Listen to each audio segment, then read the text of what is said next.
పాపం సంధ్య కూతురు కూడా ఇలాంటి ఏదో ఒక అనాథాశ్రమంలో ఉండుంటుంది. ఒకవేళ ఇదే ఆశ్రమంలో సంధ్య పాపని చేర్పించుంటారా?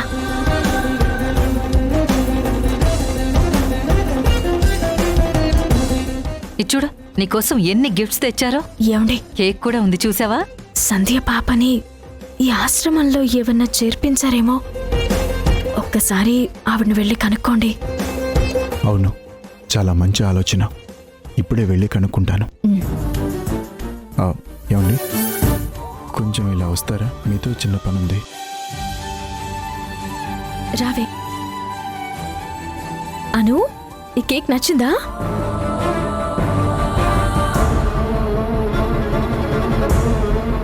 మీ దగ్గరికి మాధవి లత అని ఎవరైనా పాపం తీసుకొచ్చారా?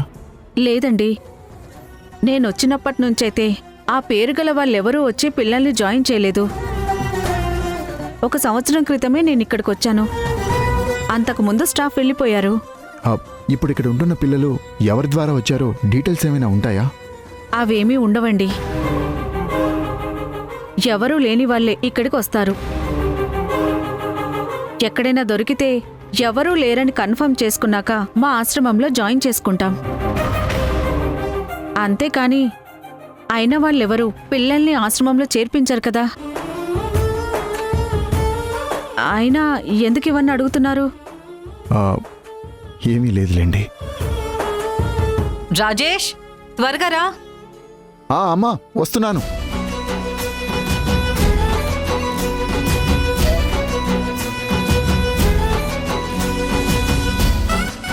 అమ్మా, పిల్లలంతా రెడీగా ఉన్నారు, రమ్మని చెప్పమంటారా?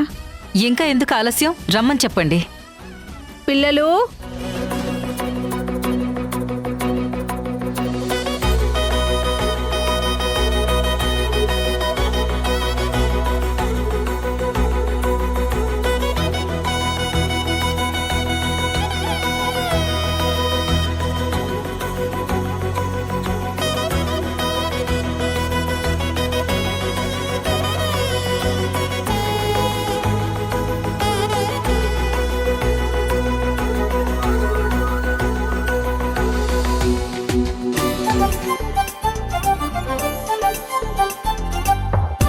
ఏమండి, అందరూ వచ్చారు, కానీ ఒక పాప మాత్రం అక్కడే ఉండిపోయింది ఏంటి?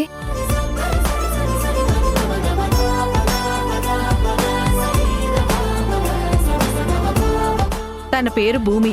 ఈ రోజు దాని పుట్టినరోజు. తను ఎవ్వరిలోనూ కలవదు. నాకు చెప్పా పెట్టకుండా గుళ్ళో గోపురాలంటూ తిరుగుతుంది. మీరు కానివ్వండి. పాపం, తన పుట్టినరోజున అలా ఎలా వదిలేస్తాం? నేను వెళ్ళి మాట్లాడతాను.